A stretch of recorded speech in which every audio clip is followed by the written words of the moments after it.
KPM.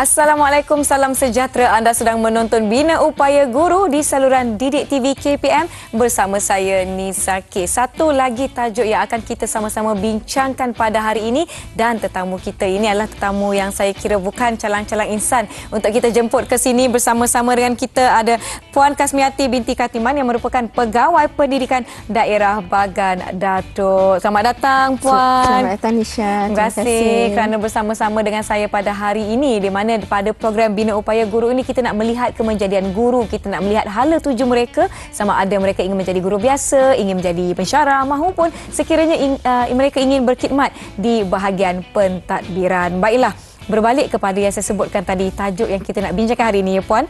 Tajuk kita Pusat Latihan Guru dalam Perkhidmatan ataupun PLGDP. Kita melihat kepada anjakan keempat dalam Pelan Pembangunan Pendidikan Malaysia PPPM, di mana ianya berkaitan dengan transformasi keguruan sebagai profesen pilihan. Jadi selain itu, dalam rancangan Malaysia ke-12 juga kita melihat penggalakan dalam pembelajaran sepanjang hayat berlaku dalam kalangan pendidik itu sendiri, ya Puan. Jadi sesuai dengan surat siaran KPM bilangan 12 tahun 2018, yang mana di dalam surat ini telah memberikan garis panduan pelaksanaan mata kredit pembangunan profesionalisme yang berterusan ataupun kita panggil MyPPB, Pegawai Perkhidmatan Pendidikan PPP. Dan dalam hal ini juga kita dapat lihat di mana setiap pegawai perkhidmatan pendidikan itu perlulah ada usaha mereka sendiri untuk meningkatkan kompetensi diri dengan ilmu pengetahuan dalam pelaksanaan peranan mereka dan juga tanggungjawab berdasarkan deskripsi tugas masing-masing yang telah pun mereka jelas, saya kira, ya Puan. Jadi berbalik kepada PLGDP yang saya sebutkan di awal tadi. Baiklah, jadi Puan, soalan saya sebenarnya apa yang dimaksudkan dengan PLGDP? Mungkin ramai yang masih tidak jelas tentang PLGDP. Silakan Puan. Terima kasih, Nisa. Sama-sama. Assalamualaikum warahmatullahi wabarakatuh. Sebenarnya apa yang dimaksudkan dengan PLGDP ini ialah Pusat Latihan Guru dalam Perkhidmatan. PLGDP ini merupakan satu tempat di mana warga pendidik di seluruh negara kita, sama ada mereka itu guru, pensyarah, pentadbir atau staf, ya, di bawah KPM, BPG, IPG ataupun JPN maupun PPD sendiri, untuk mereka melaksana pelbagai aktiviti bagi meningkatkan kompetensi mereka, bagi memastikan mereka sebagai pendidik menjadi benar-benar menjadi seorang pendidik yang berkualiti. Jadi di pusat latihan guru inilah mereka akan bersama-sama dengan rakan sejawat untuk sentiasa meningkatkan ilmu pengetahuan mereka sebagai pendidik. Betul tu. Baiklah Puan. Saya fikir ini adalah pusat latihan yang melibatkan ramai guru-guru di seluruh Malaysia, warga pendidik seluruh negara. Jadi sebenarnya kita ada berapa banyak pusat latihan untuk menampung pelibatan guru-guru ataupun warga pendidik seluruh Malaysia ini, Puan? Betul, ya Nisha. Sebenarnya di negara kita hanya ada 4 buah saja PLGDP, iaitu yang pertama di PLGDP Zon Tengah, iaitu yang terletak di SK Sungai Buloh. Dan yang kedua PLGDP Zon Utara terletak di Kulim Kedah. Yang ini saya memang dah pernah tengoklah tempat tu, ya. Memang besarlah, ya. Dan yang ketiga PLGDP Zon Timur yang terletak di Temerloh Pahang. Dan yang keempat PLGDP Zon Selatan yang terletak di Bandar Tenggara Johor. Jadi keempat-empat pusat PLGDP ini memang menjadi tumpuan lah, khususnya di PLGDP Zon Tengah lah. Bila Pejabat Pendidikan Daerah Bagan Datuk diberi amanah untuk mengoperasikan PLGDP ini.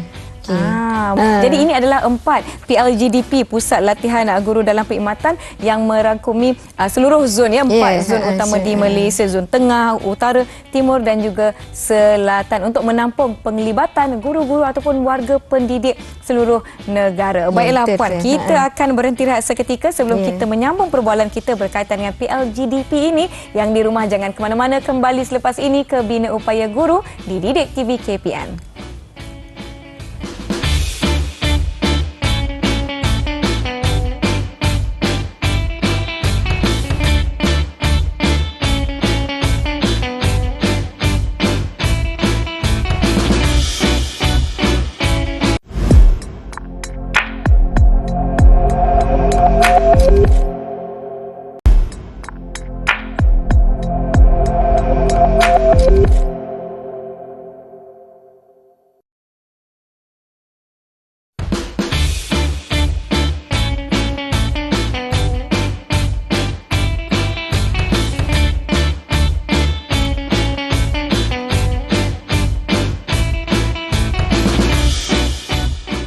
Masih menonton Bina Upaya Guru di Didik TV KPM bersama saya Nisa K dan Puan Kasmiati berbincang mengenai pusat latihan guru dalam perkhidmatan PLGDP. Kita dah tahu ada 4 zon yang mempunyai pusat latihan ini. Jadi mungkin Puan Kasmiati boleh jelaskan kepada penonton-penonton Didik TV fungsi PLGDP. Kita nak bantu meningkatkan kompetensi warga pendidik di Malaysia. Kita nak pastikan pembangunan profesionalisme ni meningkat selari dengan dasar pendidikan kebangsaan. Betul Nisa, terima kasih. Sama-sama. Sebenarnya ramai orang tidak tahu fungsi PLGDP.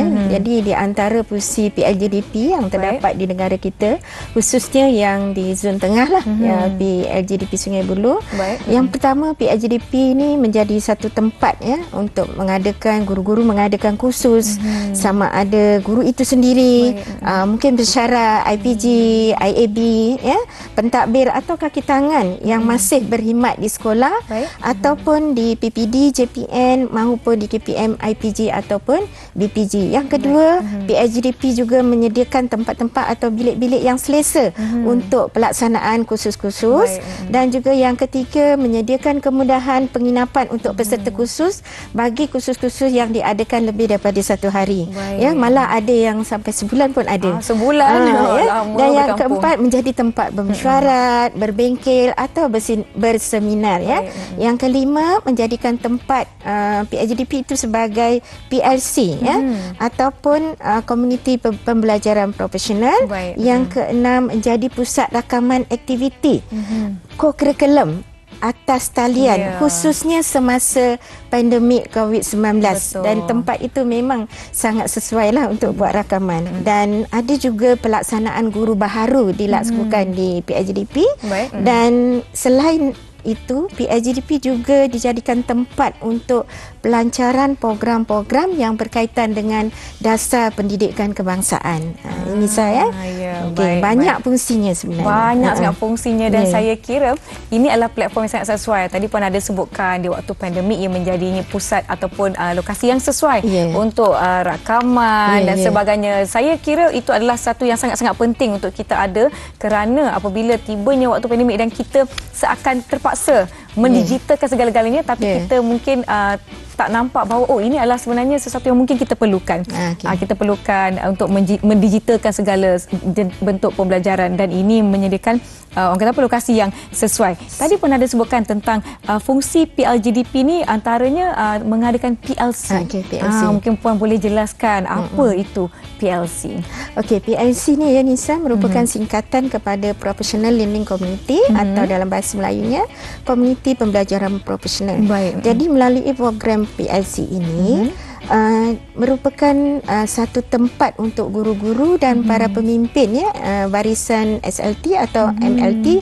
Mereka mengadakan satu pembelajaran secara bersepadu. Mereka bertukar-tukar idea bagaimana untuk menyelesaikan isu-isu PDPC anak murid mereka. Jadi biasanya guru kanan bidang, ketua panitia bersama ahli-ahli dalam panitia, mereka berbincang macam mana nak menyelesaikan isu-isu PDPC. Dan ada kalanya mereka bukan saja dari sekolah yang sama, tetapi dari sekolah yang berlainan. Malah ada juga yang dari daerah lain. Jadi mereka bertukar-tukar idea dan kaedah bagaimana nak mengatasi isu-isu PDPC ni, sebab murid-murid ni potensi mereka dari pelbagai peringkat. Ada yang pandai, ada yang sederhana, ada yang lemah. Jadi dengan cara inilah PLC ini mereka lakukan dan dibudayakan di kalangan mereka. Saya pasti setiap murid itu ada potensi yang berbeza, ada kecenderungan yang berbeza. Mungkin Puan boleh tambah sedikit mengenai apa itu PDPC. PDPC pengajaran dan pembelajaran di dalam kelas. Di dalam konsep mengajar murid ni, prinsip dia mesti guru mengajar, murid belajar. Kedua-dua itu mesti berlaku, barulah kemejadian murid itu dapat dilaksanakan. Dan untuk PDPC guru, dia kaedah atau pendekatannya mesti berbeza. Kelas murid yang pandai, kaedahnya tidak sama dengan murid yang sederhana. Jadi setiap guru dia kena ada menguasai pelbagai kaedah. Sebab semua guru tidak semestinya mendapat kelas murid yang bijak pandai. Jadi saya perlu ada pelbagai kaedah supaya murid-murid ni yang lemah ini dia boleh faham dan ikut saya mengajar lah. Dan tidak ponteng sekolah, tidak ponteng kelas. Jadi di konsep guru mengajar, murid belajar ni mesti ada dalam PDPC kalau hendak anak kita berjaya. Tahap penguasaan yang berbeza memerlukan pendekatan yang berbeza. Betul, jadi Puan, berapa peratus keutamaan penggunaan PLGDP ni sebenarnya? Okey, oleh kerana PLGDP ini ialah pusat latihan guru dalam perkhidmatan, jadi untuk penggunaannya mestilah dari kalangan guru lah. Sama ada guru itu dari sekolah ke mungkin dari IPG, malah IAB juga yang melatih barisan MLT dengan SLT, mereka menggunakan PLGDP ini. Dan minggu ini di PLGDP Zon Tengah pun ada program. Begitu aktif penggunaan PLGDP ini, dan kita akan berbual dengan lebih lanjut selepas ini. Jadi yang di rumah jangan ke mana-mana, kita rehat seketika. Kembali selepas ini ke Bina Upaya Guru.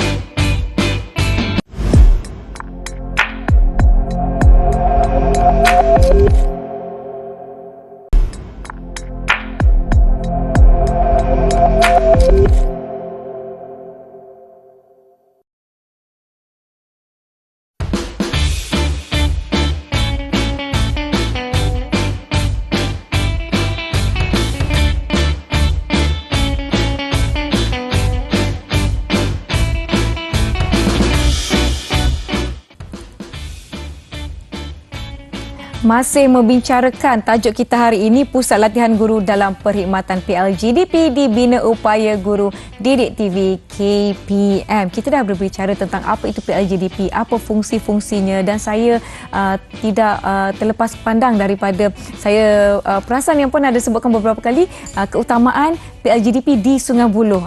Jadi sebenarnya apa keistimewaan PLGDP yang satu ni, yang Zon Tengah ni Puan? Okey, sebelum tu Nisha saya nak terangkan bahawa sejarah PLGDP Sungai Buloh ni pada asalnya ialah rumah guru yang bila tidak dihuni maka diubah suai menjadi pusat latihan dalam perkhidmatan. Jadi PLGDP Sungai Buloh ni diserahkan kepada Pejabat Pendidikan Daerah Bagan Datuk oleh JPN Perak pada 10 Januari 2020. Masa itu saya baru saja dilantik sebagai Pegawai Pendidikan Daerah Bagan Datuk. Jadi macam mana PLGDP Sungai Buloh tu nak buat operasi, saya letakkan seorang PT lah untuk mengurus PLGDP sekiranya ada pihak-pihak tertentu untuk menggunakannya.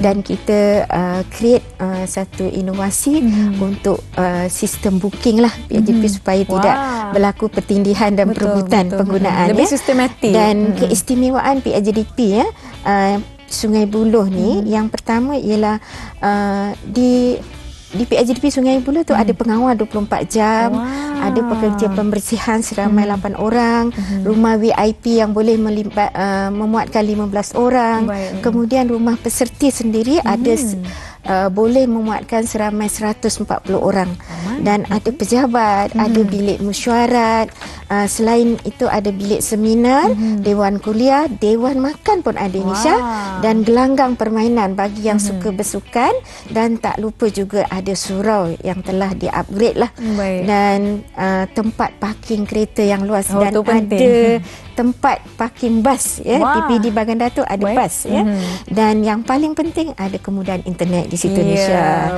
Jadi dan yang paling special PLGDP Sungai Buloh ni pernah dilawati oleh Dr. Ahmad Rafi bin Encik Kasim, Timbalan Ketua Pengarah Pendidikan Malaysia pada 21/1/2022, dan yang kedua pada 24 hari bulan 6 2022 yang berbahagia Datuk Dr. Mistrin Radin sendiri turun pengarah bahagian profesional guru KPM turun ke PIGDP Sungai Buloh. Baiklah Puan, memandangkan PIGDP Sungai Buloh ni banyak kemudahan yang ada sebab saya lihat senarannya begitu panjang dan saya yakin peserta yang terlibat dengan aktiviti di situ pastinya selesa ketika berada di situ. Mungkin Puan boleh kongsikan pengalaman Puan sendiri, apa aktiviti yang pernah dilaksanakan, mungkin yang terkini lah, aktiviti ataupun acara-acara yang dilaksanakan di PIGDP Sungai Buloh.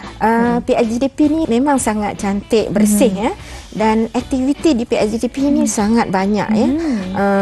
Dia ada bengkel, ada kursus, ada seminar dan kursus-kursus ini bukan saja di kalangan guru, guru penolong tetapi juga bahagian pengurusan tertinggi. Ya, contohnya minggu ini ya, bahagian pengurusan tertinggi daripada AIP mereka sedang merangka untuk perancangan strategik organisasi mereka. Ya, dan di PIGDP juga diadakan kursus-kursus untuk motivasi lah. Jadi sekarang ni tempat PIGDP Sungai Buloh tu memang dah penuh lah sehingga bulan November. Ya, malah kami pegawai-pegawai di PPD sendiri kadang-kadang tak dapat tempat jadual dah untuk penuh. Jadual dah penuh. Sehingga beberapa bulan akan datang. Ya, betul-betul. Tapi memandangkan ada sistem booking secara sistematik, saya pasti kita boleh tempah lebih awal. Ya, seeloknya sebulan lebih awal lah. Sebulan lebih awal. Ini kena berbulan Puan. Ya, dah penuh.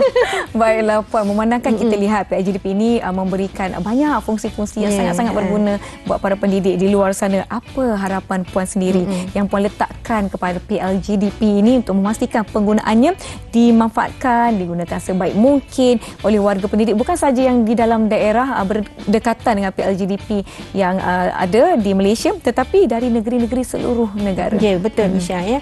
Jadi oleh kerana PIGDP Sungai Buloh ni menjadi tumpuan ya warga pendidik dan juga pegawai-pegawai dari agensi yang lain. Jadi itu seeloknya supaya PIGDP Sungai Buloh itu benar-benar digunakan semeksimanya oleh warga pendidik dari seluruh negara. Dan sebab tempat tu percuma dia hanya untuk makan saja yang diuruskan oleh penganjur ya khusus tersebut. Dan saya mengharapkan PIGDP Sungai Buloh itu akan terus menjadi satu tempat yang relevan untuk guru-guru terus meningkatkan ilmu bagi memastikan mereka menjadi guru yang berkualiti supaya kemenjadian murid itu benar-benar dapat dicapai seperti mana kehendak Kementerian Pendidikan Malaysia. Saya setuju dan saya rasa teruja untuk mengetahui apa lagi perkembangan ataupun peningkatan kualiti dalam PIGDP, bukan saja di zon tengah, malah di zon-zon lain juga untuk membantu guru-guru serta warga pendidik di seluruh Malaysia. Sebenarnya Puan, kita dah pun sampai di penghujung sesi kita pada kali ini dalam pada kita berbicara dengan lebih lanjut tentang pusat latihan guru dalam perkhidmatan PIGDP. Jadi saya ucapkan terima kasih banyak-banyak kepada Puan Kasmiati binti Katiman yang merupakan Pegawai Pendidikan Daerah Bagan Dato' Kerana Sudi bersama-sama dengan kami di Bina Upaya Guru pada hari ini. Penonton Didik TV KPM, terima kasih kerana bersama-sama saya Nisa K. Semoga kita bertemu lagi. Terima kasih. Terima kasih.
KPM